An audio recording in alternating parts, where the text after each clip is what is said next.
Last পার্টের শেষে আমরা দেখেছিলাম জেক জন কর্ন নাম ব্যবহার করে ব্ল্যাক ফক্স গ্যাংকে সাহায্য করে, যার ফলে তারা গোল্ডেন ড্র্যাগন গ্যাংকে খুব সহজেই হারিয়ে দেয়।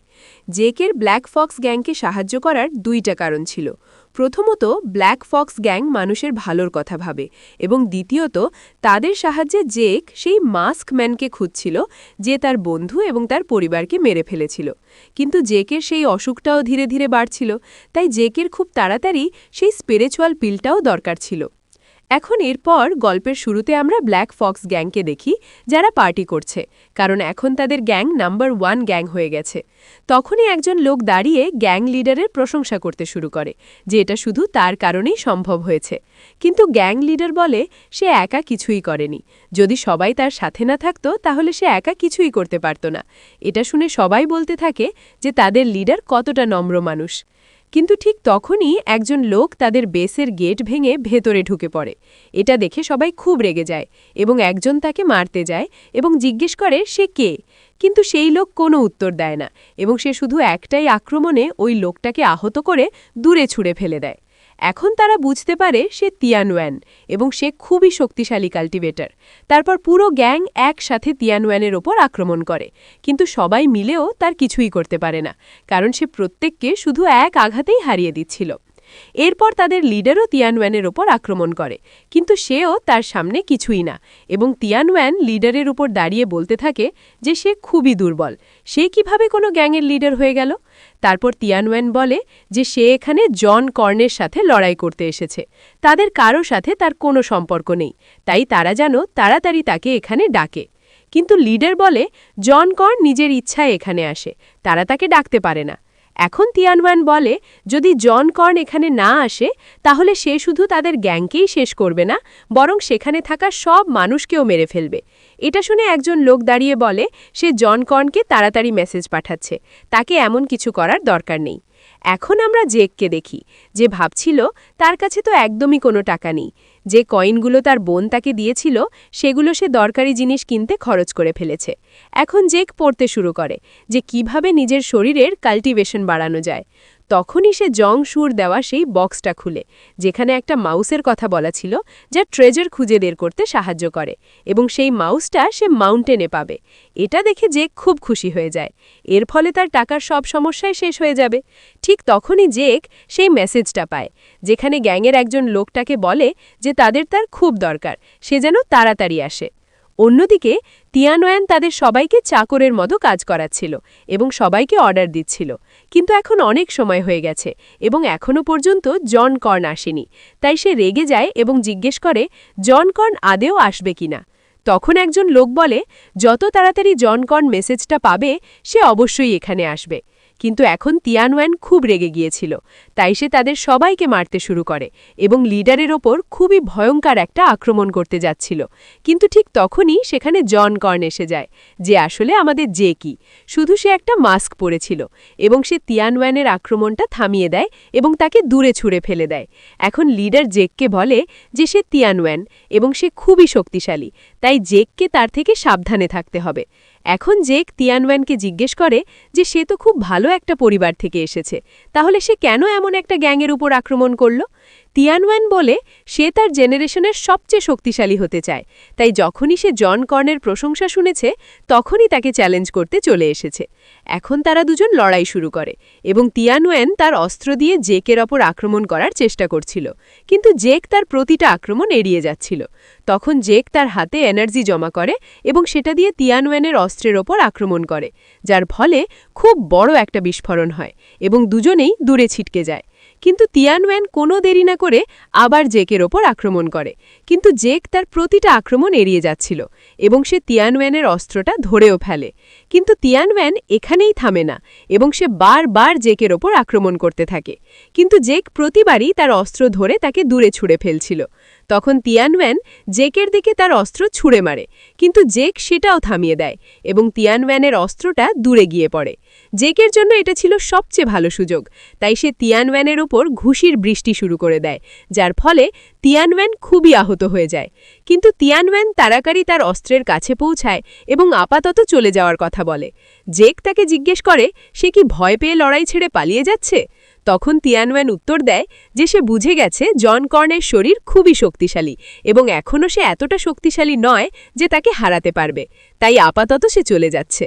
ভ্যান চলে যাওয়ার পর জেক মনে মনে ভাবতে থাকে, আজ সে অন্তত এতটুকু বুঝেছে যে শুধু শরীরের শক্তি দিয়ে সে শক্তিশালী কাল্টিভেটরদের মোকাবিলা করতে পারবে না।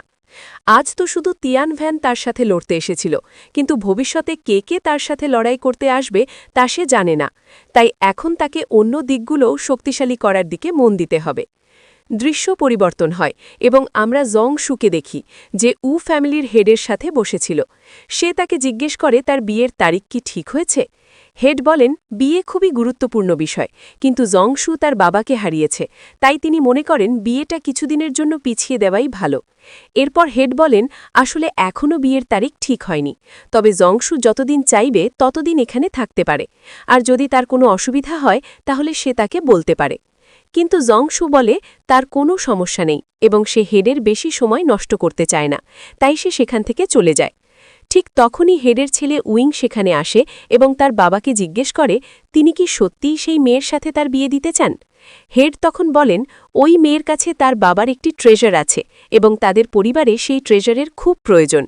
তারপর হেড বলেন যত তাড়াতাড়ি তারা সেই ট্রেজার পেয়ে যাবে তত দ্রুত তারা সেই মেয়ের ব্যবস্থাও করে ফেলবে, তাই উইংয়ের চিন্তা করার দরকার নেই। তাছাড়া এখনও শুধু বিয়ে ঠিক হয়েছে, বিয়ে হয়নি। দৃশ্য আবার পরিবর্তন হয় এবং আমরা জেককে দেখি যে নির্জন গলিপথ দিয়ে বাড়ি ফিরছিল। হঠাৎ তার সামনে জিন ফ্যামিলির পঞ্চম এল্ডার এসে দাঁড়ায়। পঞ্চম এল্ডার জেককে বলেন এখানে আসার মাত্র কয়েক মাসের মধ্যেই সে সব গ্যাংকে পুরোপুরি নিয়ন্ত্রণে নিয়ে এসেছে এবং এখন সব গ্যাংই তাকে ভয় পায়।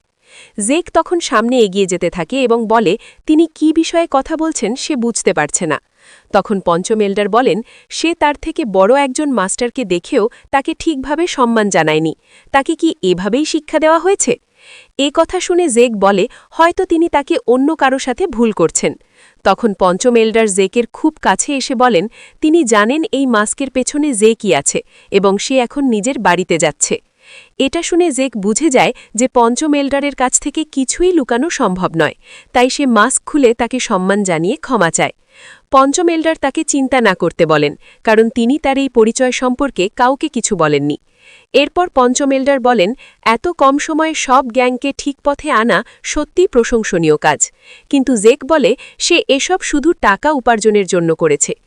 পঞ্চম এল্ডার বলেন টাকা উপার্জন খারাপ নয়, তবে জেক শুধু টাকার জন্য এসব করছে না, সে সেই হত্যাকাণ্ডেরও তদন্ত করছে যেখানে তার বন্ধু এবং তার বন্ধুর পুরো পরিবারকে হত্যা করা হয়েছিল। পঞ্চম এল্ডার বলেন তিনিও সেই হত্যাকাণ্ড নিয়ে অনেক তদন্ত করেছিলেন, কিন্তু কোনো প্রমাণ পাননি, তাই তার মনে হয় যে এই হত্যাকাণ্ডের পেছনে অবশ্যই কোনো শক্তিশালী দানব জড়িত ছিল, তাই তিনি জেককে সাবধানে থাকতে বলেন। জেক বলে সে জানে তারা তার জন্য চিন্তিত, কিন্তু তার মনে হয় তার বাবার মৃত্যুর পেছনেও সেই একই ব্যক্তির হাত আছে, তাই সে এই হত্যাকাণ্ডের তদন্ত করছে। আর তাদের চিন্তা করার দরকার নেই, কারণ সে প্রতিটি পদক্ষেপ খুব সাবধানে নিচ্ছে। জেকের কথা শুনে পঞ্চম এল্ডার বুঝতে পারেন যে জেক তার সিদ্ধান্ত থেকে সরে আসবে না। তবুও তিনি তাকে বলেন যেন সে তার কথাগুলো নিয়ে ভালোভাবে চিন্তা করে, আর এখন অনেক রাত হয়ে গেছে, তাই সে যেন সরাসরি বাড়ি চলে যায়।